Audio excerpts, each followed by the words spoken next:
We are going to... Wait.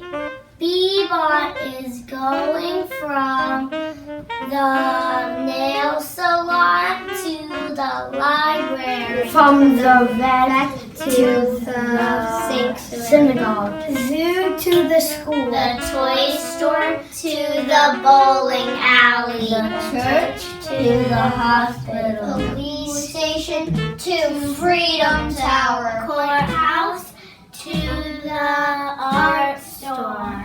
From hair salon to museum. The ice cream stall to the police station. Bebop is going from the flower shop To the movie theater. to the Empire State Building. Set and go. It's going through it. See? Oh my God. Going through the path. Oh no, is he gonna get back?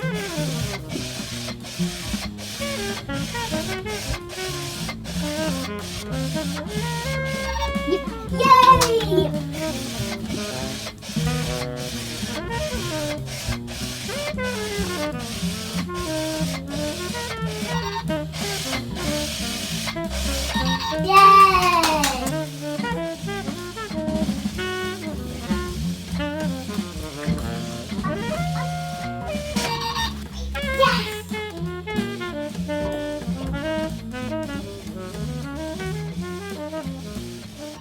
You have reached your destination.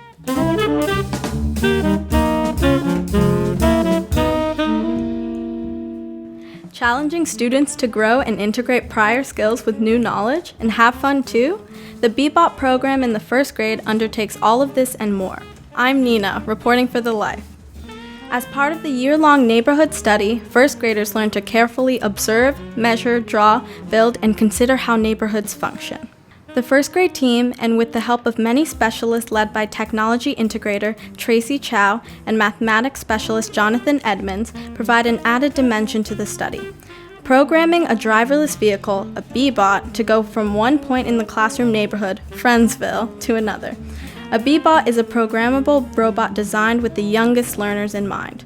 This technological tool incorporates and expands on virtually every theme in the social studies, mathematics, science, and technology curricula in the first grade. Hey, pretty good. did it. Bebop went a little bit off track.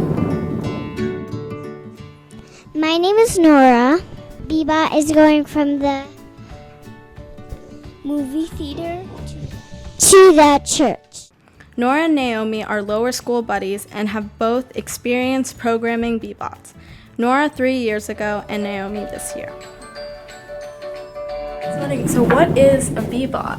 How does it work? Like, what do you guys do? Basically, you can turn it on or off. There are left, right, backwards, forward buttons, right?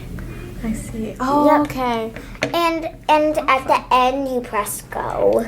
Oh, I see. And I saw in the video you guys were trying to go to different places and stuff. So. Yeah. So you started at this store, right? Yeah, the toy store. That was mine that I did. And the bowling alley. Oh, and so your whole class made a whole village about it. What do you think was the hardest part? It was hard to figure out like what you were supposed to do because there were so many things that you had to remember. Oh, and this is the program, right? Yeah. This is where you guys were like This deciding is which just a spaces. shorter version of it. Yeah. Oh, so it's usually much longer or bigger? Yeah. Yeah. So what was your favorite part? When we ended doing it was watching it like move and thinking about how much work we did to make it happen. And then you saw like the outcome and it was Yeah. really cool. What about you? What was your favorite part?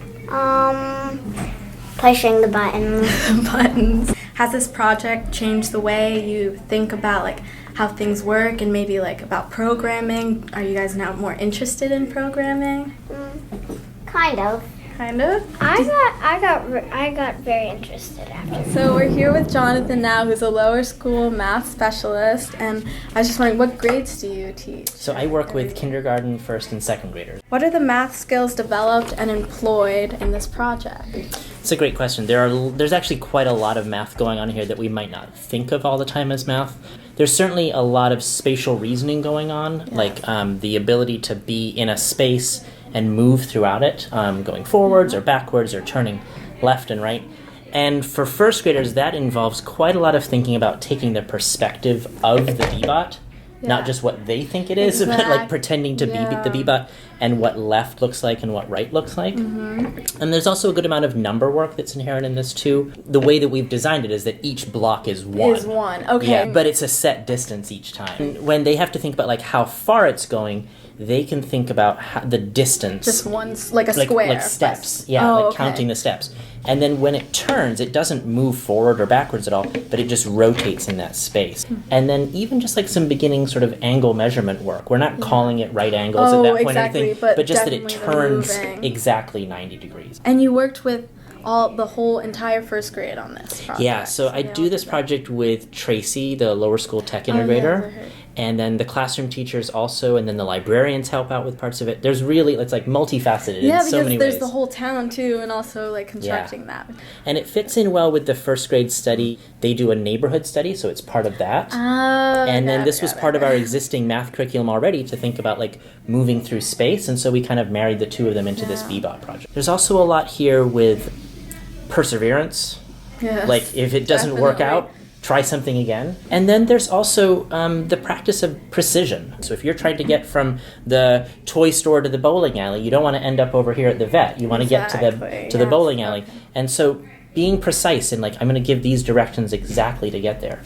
Other than mathematics and technology skills, what else is learned with this project? By design, it's a partner project as well. Yeah. So you're working with another person who might have a different plan from you at the beginning. Yeah, and maybe they want to go like they might want to go this direction. Exactly. And we talk about at the beginning how there are many different paths you can follow to get from point A to point B. Yes. You're going to have to agree on something, and then you're going to have to work together. Is the goal to try to find like the most efficient way to get there? What a great question. Because I was just wondering like if anybody one part doing like wants a to sort go of like around. a scenic trip around. Yeah, exactly. I wasn't sure. Yeah. Like, I want to stop by the toy store before we get here, so they want to go back. That's a great question. You have some insight into first graders there, I think.